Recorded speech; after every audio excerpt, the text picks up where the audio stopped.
Friends, आज हम इस वीडियो में सामाजिक विज्ञान के जितने भी महत्वपूर्ण बहुविकल्पी प्रश्न हैं सबको कवर करने वाले हैं। तो चलिए वन बाय वन करके इस प्रश्न को देखते हैं और इसका सही विकल्प क्या है वो हम चुनते हैं।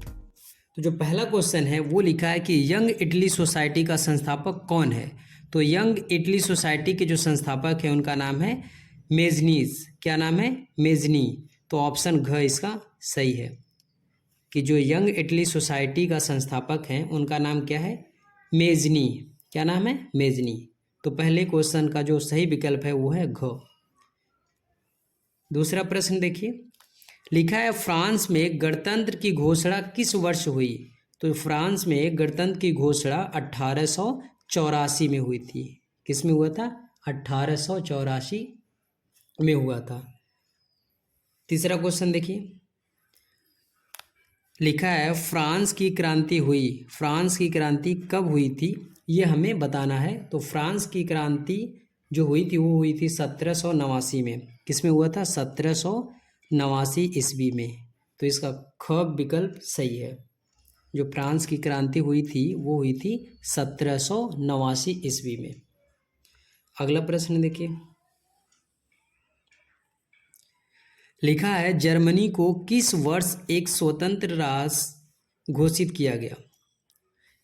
जर्मनी को किस वर्ष एक स्वतंत्र राज्य घोषित किया गया ये हमें बताना है। तो जर्मनी को स्वतंत्र राष्ट्र घोषित किया गया था 1871 में। किस में किया गया था? 1871 में। तो इस तरह इसका विकल्प क सही हो जाएगा 1871 में। 1871 में जर्मनी को स्वतंत्र राज्य घोषित कर दिया गया था। अगला प्रश्न देखिए, लिखा है नेपोलियन का संबंध किस देश से था। प्रश्न है नेपोलियन का संबंध किस देश से था। तो नेपोलियन का जो संबंध था वो था फ्रांस से। किससे था? फ्रांस से। तो इसका विकल्प ग सही है। अगला प्रश्न देखिए, लिखा है इटली का एकीकरण किसके नेतृत्व में किया गया। इटली का एकीकरण किसके नेतृत्व में किया गया था ये हमें बताना है। तो इटली का एकीकरण जो किया गया था वो किया गया था जोसेपे गैरिबाल्डी के नेतृत्व में। तो इसका विकल्प क सही है। जोसेपे गैरिबाल्डी के नेतृत्व में इटली का एकीकरण किया गया था। अगला प्रश्न है, लिखा है नेपोलियन की पराजय कब हुई। प्रश्न है नेपोलियन की पराजय कब हुई। तो नेपोलियन की पराजय 1815 में हुई थी। तो विकल्प ख सही है 1815। नेपोलियन की पराजय कब हुई थी? 1815 में। अगला प्रश्न देखिए,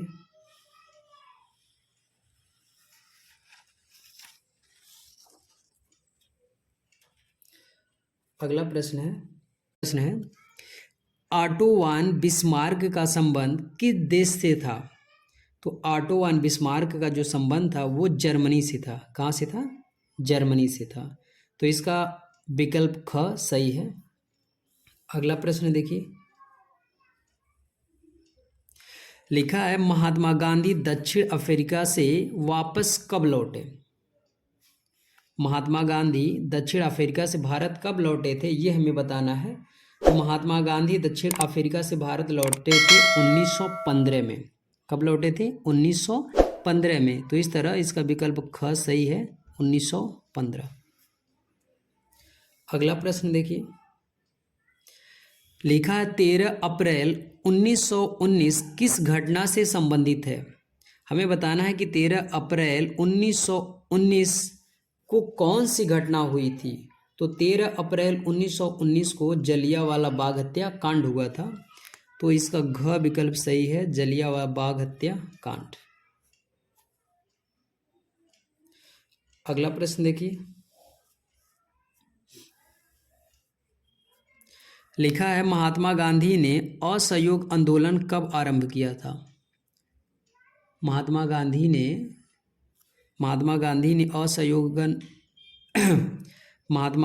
ने असहयोग आंदोलन कब आरंभ किया था। तो ये किया था 1920 को। 1920 में। तो विकल्प इसका ख सही है। 1920 में असहयोग आंदोलन की शुरुआत हुई थी।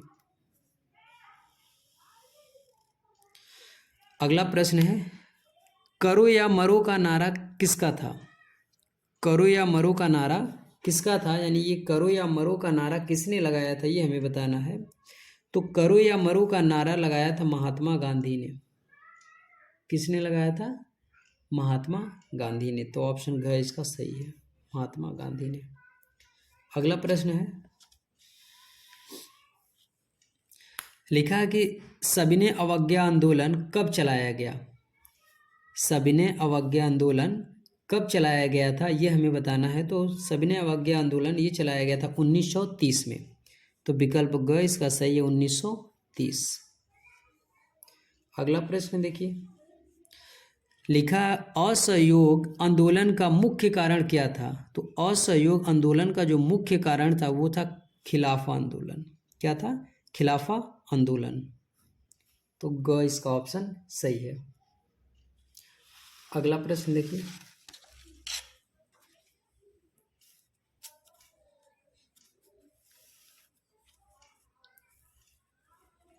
अगला प्रश्न है कि चौरी चौरा कांड किस वर्ष घटित हुआ था? हमें बताना है कि जो चौरी चौरा कांड हुआ था वो किस वर्ष हुआ था, ये हमें बताना है। तो चौरी चौरा कांड 1922 में हुआ था। कब हुआ था? 1922 में। तो इसका विकल्प ग सही है, 1922। अगला प्रश्न देखिए, लिखा है भारतीय कांग्रेस की स्थापना कब हुई थी? भारतीय कांग्रेस की स्थापना कब हुई थी? तो ये हुई थी 1885 में। तो इसका विकल्प क सही है, 1885। अगला प्रश्न देखिए, लिखा है स्वराज मेरा जन्मसिद्ध अधिकार है और मैं इसे लेकर रहूंगा, किसका कथन था? स्वराज मेरा जन्मसिद्ध अधिकार है और मैं इसे लेकर रहूंगा, ये किसका कथन था, ये हमें बताना था। तो ये है बाल गंगाधर तिलक का। बाल गंगाधर तिलक ने ये नारा दिया था, स्वराज मेरा जन्मसिद्ध अधिकार है और मैं इसे लेकर रहूंगा। अगला प्रश्न है,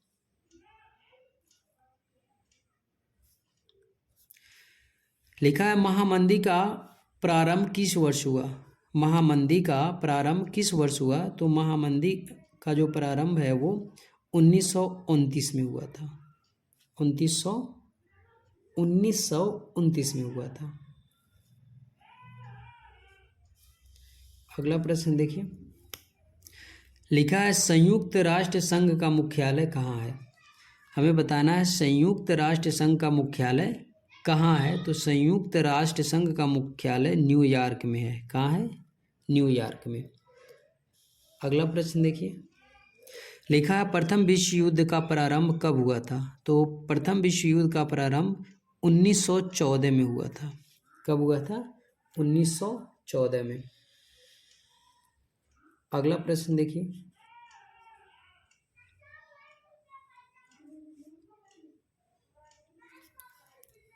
लिखा है संयुक्त राष्ट्र संघ की स्थापना कब हुई थी? संयुक्त राष्ट्र संघ की स्थापना 1945 में हुई थी। अगला प्रश्न देखिए, लिखा है भूमि एक डैश डैश संसाधन है। तो जो भूमि है एक प्राकृतिक संसाधन है। तो ऑप्शन क इसका सही है। अगला प्रश्न देखिए,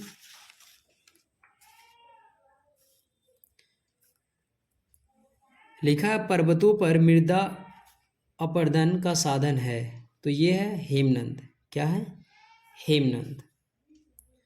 अगला प्रश्न देखिए, लिखा है लाल पीला मिट्टी पाई जाती है। तो लाल पीला मिट्टी कहाँ पाई जाती है? वो पाया जाता है दक्कन के पठार में। कहाँ पाया जाता है? दक्कन के पठार में। अगला प्रश्न है, कपास की खेती के लिए कौन सी मृदा उपयुक्त है? तो कपास की खेती के लिए काली मिट्टी जो होती है वो उपयुक्त होती है। तो विकल्प क सही हो जाएगा, काली मिट्टी।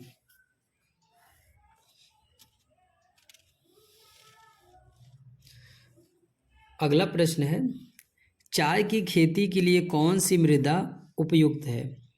यहाँ पे था कपास की खेती के लिए, यहाँ पर है कि चाय की खेती के लिए कौन सी मृदा उपयुक्त है। तो चाय की खेती के लिए लेटराइट मृदा उपयुक्त है। अगला प्रश्न देखिए, लिखा निम्नलिखित में से किस राज्य में सीढ़ीदार खेती की जाती है।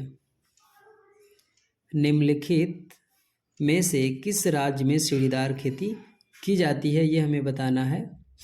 तो ये की जाती है उत्तराखंड में।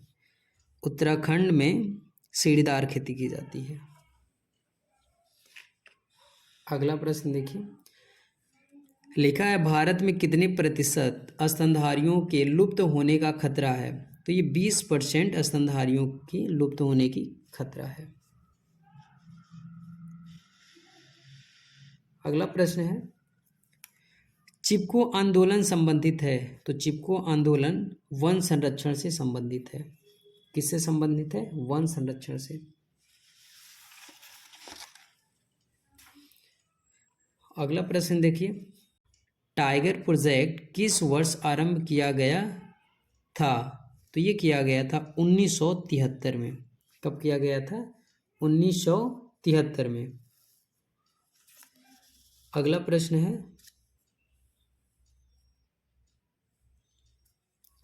सुंदरवन राष्ट्रीय पार्क किस राज्य में स्थित है। सुंदरवन राष्ट्रीय पार्क किस राज्य में स्थित है। तो ये है पश्चिम बंगाल में। कहाँ है? पश्चिम बंगाल में। अगला प्रश्न देखिए, लिखा है कि विश्व में सर्वाधिक वर्षा किस स्थान पर होती है। हमें बताना है कि विश्व में सबसे अधिक वर्षा किस जगह होती है। तो वो होता है मासिनराम में। कहाँ होता है? मासिनराम में। अगला प्रश्न है, टिहरी बांध परियोजना किस राज्य में स्थित है। तो जो टिहरी बांध परियोजना है वो है उत्तराखंड में। कहाँ है? उत्तराखंड में स्थित है। अगला प्रश्न देखिए, लिखा है सलाल बांध किस नदी पर बना है। हमें बताना है कि सलाल बांध किस नदी पे बना है। तो जो सलाल बांध है वो बना है चिनबा नदी पे। किस पे बना है? चिनबा नदी पे। अगला प्रश्न है, इनमें से कौन सी एक फलीदार फसल है। तो जो दाल है वो फलीदार है। अगला प्रश्न है,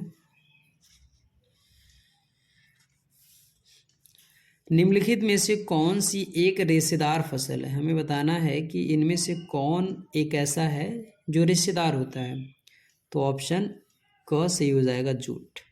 जो जूट है वो एक रेशेदार फसल है। अगला प्रश्न है, निम्नलिखित में से कौन सी रबी फसल है। यहाँ पे फसल दिए गए हैं, इसमें से हमें बताना है कि रबी फसल कौन सा है। तो जो गेहूं है वो क्या है? रबी फसल है।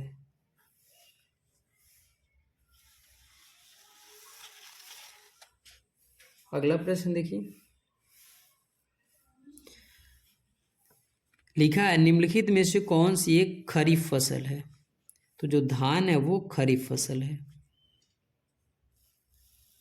अगला प्रश्न देखिए, लिखा है झरियाँ किस लिए प्रसिद्ध है। हमें बताना है कि जो झरियाँ है वो किसके लिए प्रसिद्ध है। तो जो झरियाँ है वो कोयला के लिए प्रसिद्ध है। वहाँ पे कोयले का उत्पाद बहुत ज़्यादा होता है। अगला प्रश्न है, मुंबई हाई प्रसिद्ध है। विकल्प दिया है तेल शोधक कारखानों के लिए, फिल्म सिटी के लिए, गेटवे ऑफ इंडिया के लिए, उपयुक्त में से कोई नहीं। तो जो मुंबई हाई प्रसिद्ध है वो है तेल शोधक कारखानों के लिए। तो विकल्प का इसका सही हो जाएगा। अगला प्रश्न है, लिखा है कि निम्नलिखित में से कौन सा ऊर्जा का गैर परंपरागत स्रोत है। वो है कोयला। क्या है? कोयला। अगला प्रश्न देखिए, लिखा है कोरबा प्रसिद्ध है। कोरबा किस लिए प्रसिद्ध है ये हमें बताना है। तो जो कोरबा है वो कोयले के लिए प्रसिद्ध है। किसके लिए प्रसिद्ध है? कोयले के लिए। अगला प्रश्न देखिए।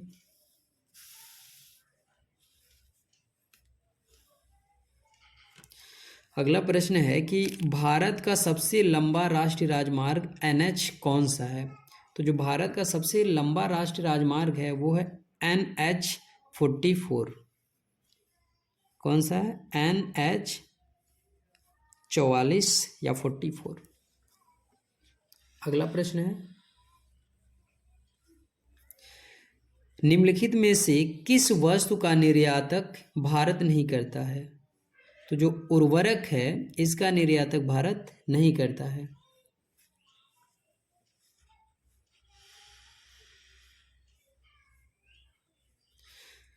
अगला है कि पश्चिम रेलवे का मुख्यालय स्थित है। हमें बताना है कि पश्चिम रेलवे का मुख्यालय कहाँ स्थित है।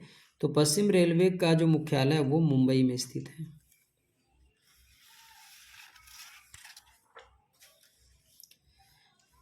अगला प्रश्न है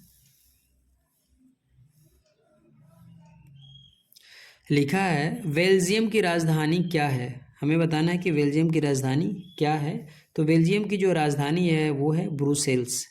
क्या है? ब्रुसेल्स। अगला प्रश्न देखिए। लिखा है श्रीलंका स्वतंत्र राष्ट्र कब घोषित हुआ? हमें बताना है कि जो श्रीलंका है वो स्वतंत्र राष्ट्र कब घोषित हुआ था ये हमें बताना है। तो ये हुआ था 1948 में। कब हुआ था? 1948 में। अगला प्रश्न देखिए। लिखा है श्रीलंका ने 1956 में किस भाषा को कानून बनाकर एकमात्र राजभाषा घोषित कर दिया? तो ये था सिंहली भाषा। क्या था? सिंहली भाषा था जिसको वहाँ का राजभाषा घोषित कर दिया गया था। अगला प्रश्न है श्रीलंका में निम्नलिखित में से कौन सा बहुसंख्यक वर्ग है? तो श्रीलंका में सबसे ज़्यादा जो वर्ग है वो है सिंहली का। किसका है? सिंहली का। तो विकल्प ग सही है, सिंहली। अगला प्रश्न है भारतीय संविधान की 8वीं अनुसूची में कितनी भाषाओं का समावेश है? भारतीय संविधान की 8वीं अनुसूची में कितनी भाषाओं का समावेश है? तो जो सही विकल्प हो जाएगा वो हो जाएगा ख 22 भाषाओं का। कितनी भाषाओं का? 22। अगला प्रश्न है भारत में सर्वाधिक बोली जाने वाली भाषा कौन सी है? तो जो भारत में सबसे ज़्यादा बोली जाती है वो है हिंदी। तो विकल्प ख इसका सही है। अगला प्रश्न देखिए। ये है नागरिक शास्त्र से। ये रिपीटेड क्वेश्चन हो गया है कि श्रीलंका स्वतंत्र राष्ट्र कब घोषित हुआ? जो श्रीलंका है वो स्वतंत्र राष्ट्र कब घोषित हुआ था? तो ये 1948 में हुआ था। कब हुआ था? 1948 में। लिखा है श्रीलंका में निम्नलिखित में से कौन सा बहुसंख्यक वर्ग है? तो ये सिंहली जो है वो सबसे ज़्यादा पाए जाते हैं। अगला है कि भारतीय संविधान की 8वीं अनुसूची में कितनी भाषाओं का समावेश है? ये थोड़ा रिपीट हो गया है। तो ये 22 भाषाओं का समावेश है भारतीय संविधान में। अगला प्रश्न है कि भारत में पंचायती राज की स्थापना हुई थी। भारत में पंचायती राज की स्थापना कब हुई थी ये हमें बताना है। तो भारत में पंचायती राज की स्थापना हुई थी 1992 में। कब हुआ था? 1992 में। तो इसका ग विकल्प सही हो जाएगा, 1992। अगला प्रश्न है भारत में केंद्र शासित राज्यों की संख्या कितनी है? तो जो भारत में केंद्र शासित राज्य हैं वो हैं 8। कितने हैं? 8। अगला प्रश्न है संविधान के अनुसार भारत की राजभाषा है। तो भारत की राजभाषा क्या है? हिंदी।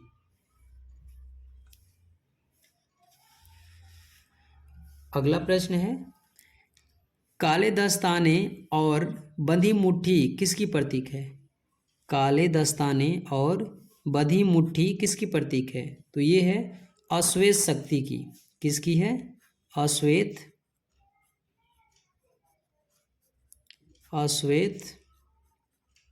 शक्ति की।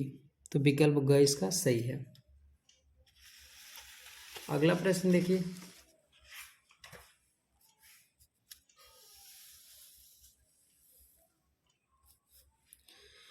अगला प्रश्न है, धर्मनिरपेक्ष राज्य में धर्मनिरपेक्ष राज्य में इसके लिए विकल्प क्या है? धर्म का कोई स्थान नहीं है, एक राष्ट्र एक धर्म में विश्वास, केवल बहुसंख्यक वर्ग के धर्म को मान्यता, सभी धर्मों को समान समझना। तो धर्मनिरपेक्ष राज्य में क्या होता है? सभी धर्मों को समान समझा जाता है। तो विकल्प घ इसका सही है, सभी धर्मों को समान समझना। अगला प्रश्न है, लिखा है नेपाल में लोकतंत्र की स्थापना हुई। तो नेपाल में लोकतंत्र की स्थापना 2008 में हुआ था। तो इसका ग विकल्प सही है। अगला प्रश्न देखिए। लिखा है, नर्मदा बचाओ आंदोलन किससे संबंधित है? जो नर्मदा बचाओ आंदोलन है वो किससे संबंधित है? तो वो है सरदार सरोवर बांध से। किससे है? सरदार सरोवर बांध से। तो विकल्प घ इसका सही है। अगला प्रश्न देखिए।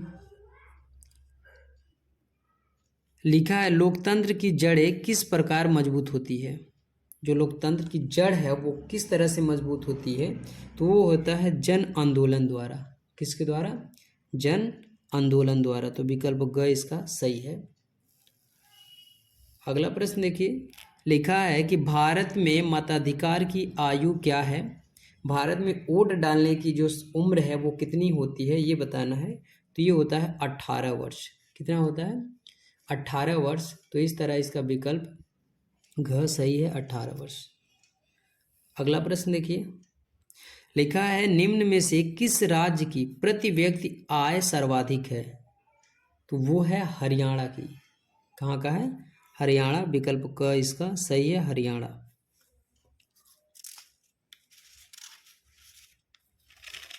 अगला प्रश्न देखिए। लिखा है, निम्नलिखित में से कौन सा विकसित देश है? अब यहाँ पे ब्राज़ील, भारत, बांग्लादेश, फ्रांस दिया है। तो जो फ्रांस है वो सबसे ज़्यादा विकसित देश है, फ्रांस। तो विकल्प ग इसका सही है।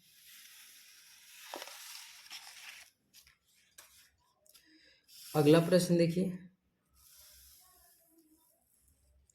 लिखा है, भारत में जीविका का प्रमुख स्रोत है। तो भारत में जीविका का जो प्रमुख स्रोत है वह कृषि। क्या है? कृषि। तो विकल्प ख इसका सही है। अगला प्रश्न है,